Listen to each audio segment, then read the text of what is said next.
राधे राधे दोस्तों, जय श्री कृष्णा। स्वागत है आपका हमारे चैनल पर। चलिए आज श्रीमद् भागवत की एक कथा सुनाते हैं आपको। एक बार जब देवर्षि नारद को यह जानने की जिज्ञासा हुई कि भगवान श्री कृष्ण जिन्होंने 16,108 विवाह किए हैं, क्या वह सचमुच हर रानी के साथ समय बिता पाते हैं या फिर सिर्फ यह एक लीला है। नारद मुनि अपनी वीणा लेकर द्वारिका पधारते हैं और भव्य महल के अंदर प्रवेश कर जाते हैं, जहां हजारों कक्ष बने हुए थे। एक से बढ़कर एक दिव्यता थी कक्षों की।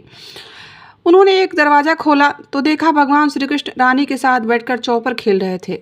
नारद मुनि मुस्कुराए और मन में कहा, अच्छा तो प्रभु यहाँ पर हैं। फिर उन्होंने अगले कक्ष को खोला और आगे बढ़ गए।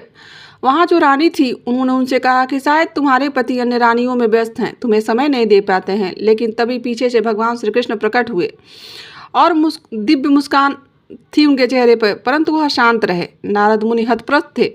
वे तीसरे कक्ष की तरफ पहुंचे। वहां कृष्ण एक रानी के केस संवार रहे थे। फिर चौथे कक्ष में देखा उन्होंने कि रानी भगवान श्री कृष्ण को भोजन करा रही है। फिर पांचवें में भगवान श्री कृष्ण उन्हें प्रवचन दे रहे थे। छठे में तुलसी को जल दे रहे थे। हर कक्ष में वही कृष्ण, लेकिन हर रूप में अलग दिव्यता दिखाई दे रही थी। नारद मुनि की आंखों में आंसू आ गए। उन्होंने अनुभव किया कि उस रहस्य को जो शब्दों से परे था, यह है भगवान श्री कृष्ण की लीला का रहस्य। जहाँ प्रेम होता है वहाँ भगवान स्वयं अनेक रूपों में प्रकट हो जाते हैं। भगवान श्री कृष्ण केवल एक नहीं बल्कि हर आत्मा में समाये हुए हैं। दिव्य संकेत और आध्यात्मिक रहस्य हैं भगवान श्री कृष्ण। यह कथा केवल ऐतिहासिक नहीं बल्कि आध्यात्मिक भी है। यह 16,000 कन्याएं प्रतीक हैं हम सभी आत्माओं का, और श्री कृष्ण इक्वल परमात्मा हैं। जब हम अहंकार और पाप और मोह की नरकासुर जैसे कैद में फंस जाते हैं तो वही परमात्मा स्वयं आकर हमें स्वीकार करते हैं। तो दोस्तों चलिए जानते हैं नरकासुर की कथा, जिसकी वजह से भगवान श्री कृष्ण ने 16,000 विवाह एक साथ किए थे। कल्पना कीजिए, एक अंधेरी रात और धरती करा रही थी। देवता भयभीत हैं। ऋषि मुनि यज्ञ छोड़कर भाग रहे थे और 16,000 कन्याएं एक राक्षस की कैद में थी। तभी आकाश से गरुड़ की गर्जना होती है और प्रकट होते हैं द्वारिकाधीश भगवान श्री कृष्ण। उनके साथ एक स्त्री तेजस्विनी रौद्र रूप में रहती हैं। यह कोई साधारण युद्ध नहीं था, यह है अधर्म और अपमान के अंत की घोषणा। तो आइए सुनते हैं नरकासुर वध की कथा। इसे बहुत लोग दिवाली के एक दिन पहले नरक चतुर्दशी की कथा के रूप में भी सुनते हैं। नरकासुर भी कोई सामान्य राक्षस नहीं था। नरकासुर का जन्म और अत्याचार के बारे में जान लेते हैं। नाम से ही भय पैदा हो जाए। पर क्या आप जानते हैं कि यह असुर नहीं, यह भूमि देवी और भगवान विष्णु बाराह की अवतार का पुत्र था। जन्म से ही दिव्य लेकिन संगत से अधर्मी। जब यह बड़ा हुआ तो राक्षसों की संगति में ऐसा लिप्त हुआ कि स्वयं को भगवान समझने लगा। उसने पूर्वोत्तर भारत में प्राग ज्योतिषपुर नाम का असम की राजधानी बनाया और वहीं से अपने पाप का साम्राज्य फैलाना प्रारंभ कर दिया।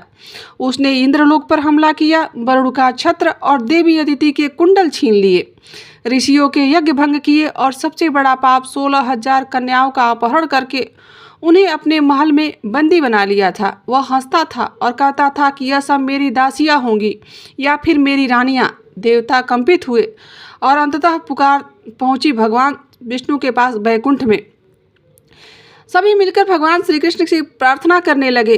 और जब नरकासुर के अत्याचार अपनी चरम सीमा पर पहुंच गई और संपूर्ण त्रिलोक में भय और अराजकता जब फैल चुकी थी, तब सभी देवता इंद्र, वरुण, अग्नि, यम सभी साथ मिलकर वैष्णव लोक की ओर पधार गए। उन्होंने भगवान विष्णु के चरणों में गिरकर विनती करनी शुरू कर दी कि हे जगन्नाथ, अधर्म अपने चरम सीमा पर है। स्त्रियों का सम्मान लुट चुका है। अब केवल आप ही हैं जो इससे हमारी रक्षा कर सकते हैं।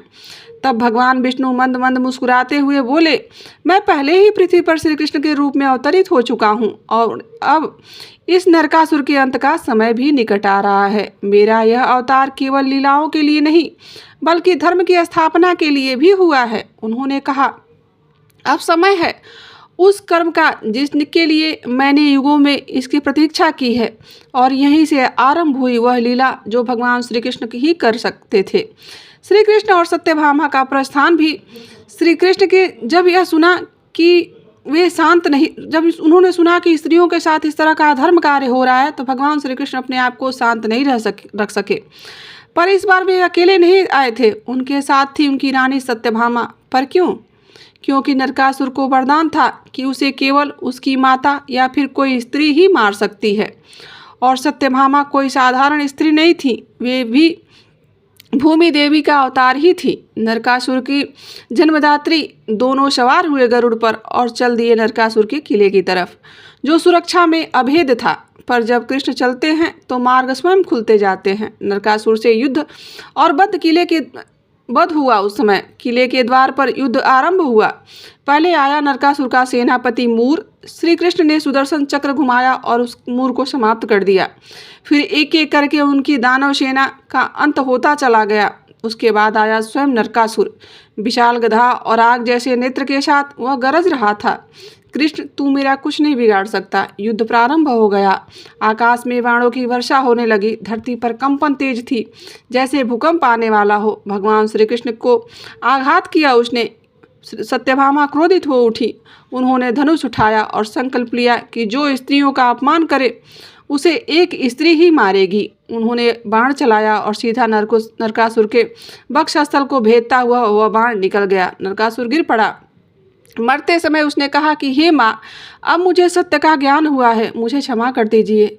बस एक वरदान दे दीजिए कि मेरी मृत्यु का दिन प्रकाश पर्व के रूप में मनाया जाए। श्री कृष्ण मुस्कुराए। तुम्हारा वध अधर्म के अंत के रूप में मनाया जाएगा और वही दिन होगा नरक चतुर्दशी। नरक चतुर्दशी हम दिवाली के एक दिन पहले मनाते हैं। यह पर्व धर्म के अंत और प्रकाश की ओर की यात्रा का प्रतीक है। 16,000 कन्याओं का उद्धार हुआ। नरकासुर के मरते ही उसके किले के द्वार स्वयं खुल गए। वहां से बाहर आई 16,000 कन्याएं, जो वर्षों से अपमान, भय और तिरस्कार में जी रही थी। वह दौड़कर भगवान श्री कृष्ण के चरणों में गिर पड़ी। हे प्रभु, हम कहाँ जाएंगी?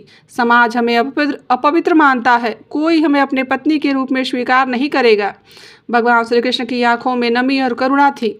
जब समाज तुम्हें त्यागेगा तो मैं तुम्हें सम्मान दूंगा। तुम्हारा सम्मान अब मेरे साथ जुड़ा रहेगा।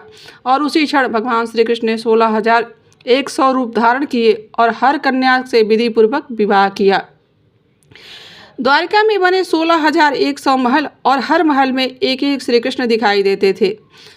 तो दोस्तों, यह थी नरकासुर और भगवान श्री कृष्ण की जुड़ी हुई एक छोटी सी लीला। आशा करती हूँ कि यह कहानी आपको अच्छी लगी होगी और यहाँ तक बने रहने के लिए आप सभी का दिल से आभार। मिलते हैं किसी ऐसी कथा, कहानी और जानकारी के साथ। अभी के लिए बस इतना ही। राधे राधे। जय श्री कृष्णा।